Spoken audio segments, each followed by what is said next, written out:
Tukang ngantuk. Nguap mulu gue lihat-lihat. Emang kamu tahu apa yang terjadi sama tubuhmu kalau lagi nguap? Kan, cari tahu sama aku mau nggak? Oke, yuk kita cari tahu bareng-bareng. Let's go. Nah, udah ganti nih, asik Cila. Oke, sebelum mulai videonya, Assalamualaikum warahmatullahi wabarakatuh. Kenalin, nama aku Revani Meratu Kurniasari dari program studi Ilmu Keperawatan Fakultas Ilmu Kesehatan Universitas Brawijaya dengan NIM 2451701001111003 angkatan 2024. Oke, pada kesempatan kali ini aku ingin menjelaskan mengenai peristiwa menguap. Nah, pasti banyak dari kita nggak sih itu yang bertanya-tanya kayak, kenapa sih kita tuh bisa menguap? Apa sih sebenarnya nguap itu? Tujuannya apa sih buat tubuh kita? Dan kayak tulang apa, otot apa yang bekerja saat kita lagi nguap itu sendiri? Nah, pada kesempatan kali ini aku ingin menjelaskan lebih dalam mengenai peristiwa menguap itu sendiri dari sisi anatomi. So, check it out! Oke, buat pertanyaan yang pertama kali keluar di otak kita pasti kayak, sebenarnya menguap itu apa sih? Nah, jadi nguap itu sebenarnya adalah refleks involuntir yang melibatkan sistem saraf otonom, pernafasan, dan muskuloskeletal yang ada di dalam tubuh kita loh. Jadi, menguap ini sendiri melibatkan inhalasi secara dalam melalui rongga oral atau mulut, dan eksalasi setelahnya. Nah, jadi menguap ini sendiri terdiri dari gerakan menarik nafas secara dalam-dalam, membuka mulut dengan lebar, dan menghembuskan nafas dengan cepat setelahnya. Untuk menguap ini juga seringkali disertai oleh perasaan rileks loh setelahnya. Kamu gitu juga nggak? Oke, setelah udah tahu definisi dari menguap, kita pasti langsung juga bertanya-tanya nggak sih kayak apa sih manfaat dari menguap itu? Apa keuntungan yang didapat tubuh kita dari menguap? Nah, fungsi dari menguap itu sendiri secara fisiologis adalah untuk memperluas paru-paru kita, meningkatkan ventilasi alveolar, dan merangsang korteks cerebral yang ada di otak kita loh. Nah, dan beberapa penelitian juga menunjukkan bahwa menguap sendiri dapat membantu termoregulasi otak kita dengan meningkatkan aliran darah ke kepala kita. Nah, kita pasti juga pernah bertanya-tanya nggak sih kayak, emang sebenarnya bagaimana sih menguap itu bisa terjadi? Apa aja sih yang memicu menguap itu sebenarnya? Nah, menguap itu sendiri dipicu oleh aktivitas sistem saraf parasimpatis yang menggerakkan otot-otot inspirasi yang ada di dalam tubuh kita loh, seperti otot diafragma dan otot interkostal eksternal. Nah, menguap itu juga dapat terjadi karena beberapa faktor termasuk rasa kantuk, kelelahan, bosan, melihat orang lain menguap, dan bahkan pada kondisi medis tertentu loh. Nah, dari penjelasan sebelumnya kita udah tahu apa sih itu menguap, manfaat apa aja sih yang kita dapat dari menguap, dan apa aja sih yang memicu menguap itu sendiri. Nah, kali ini kita akan nyari tahu tulang apa aja sih, oseus apa aja sih yang ikut berperan pada saat menguap itu sendiri. Nah, jadi saat menguap, terdapat beberapa oseus yang ikut bergerak dan mengambil peran loh. Yang pertama ada oseus mandibular atau tulang rahang bawah yang mengalami depresi maksimal pada saat kita menguap.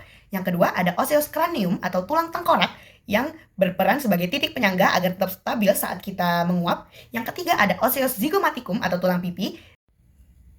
Nah, pada gambar ini kita bisa lihat oseus mandibular ya. Selanjutnya pada gambar ini kita bisa lihat oseus cranium.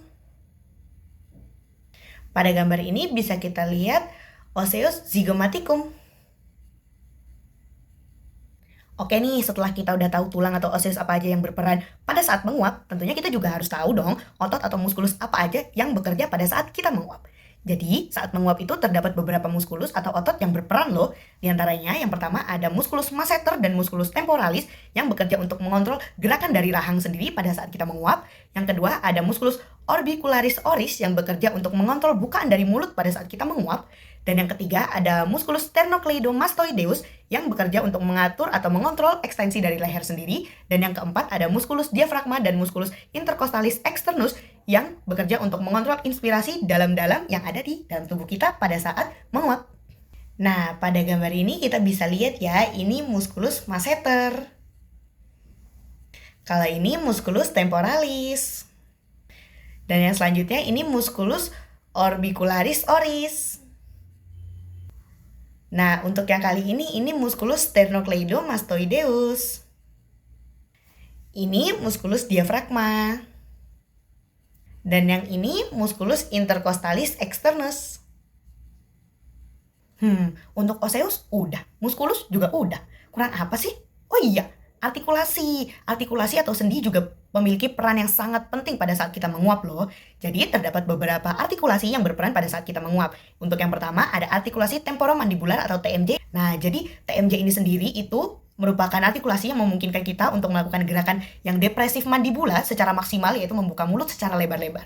Untuk sendi ini sendiri melibatkan osseus mandibular atau rahang bawah dan osseus temporalis.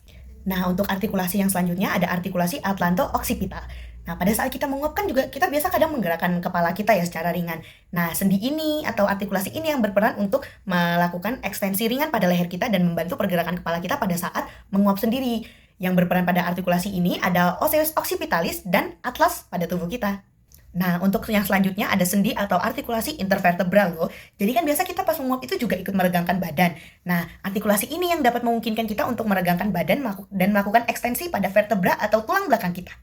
Nah, untuk artikulasi atau sendi selanjutnya ada artikulasi glenohumeral. Jadi, artikulasi ini memungkinkan kita untuk mengangkat tangan kita pada saat kita menguap loh. Jadi, artikulasi ini bekerja antara osseus humerus pada lengan atas dan osseus scapula, yaitu tulang belikat kita. Selanjutnya ada artikulasi sternoclavicular. Jadi, artikulasi ini memungkinkan kita untuk melakukan pergerakan bahu secara lebih luas. Kan kita pada saat menguap juga biasa sering melakukan peregangan atau pergerakan pada bahu kita, bukan? Nah, artikulasi ini yang berperan. Artikulasi ini bekerja di antara osseus sternum atau tulang dada kita dan osseus clavicula atau tulang selangkah kita.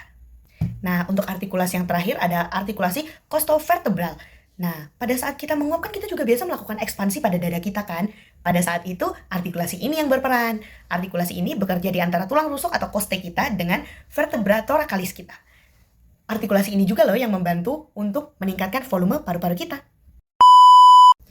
Oke, nah sekarang udah selesai nih semua penjelasannya. Gimana? Udah bisa dimengerti belum mengenai menguap? Nah, jadi menguap itu sendiri bukan hanya sekedar ekspresi rasa kantuk semata aja, tapi menguap itu merupakan respon kompleks dari tubuh kita, mulai dari sistem saraf, pernafasan, sampai ke muskuloskeletal. Nah, terima kasih karena sudah menonton video ini. Saya mohon maaf apabila terdapat kesalahan kata disengaja maupun tidak disengaja. Wassalamualaikum warahmatullahi wabarakatuh. Terima kasih. Izin pamit.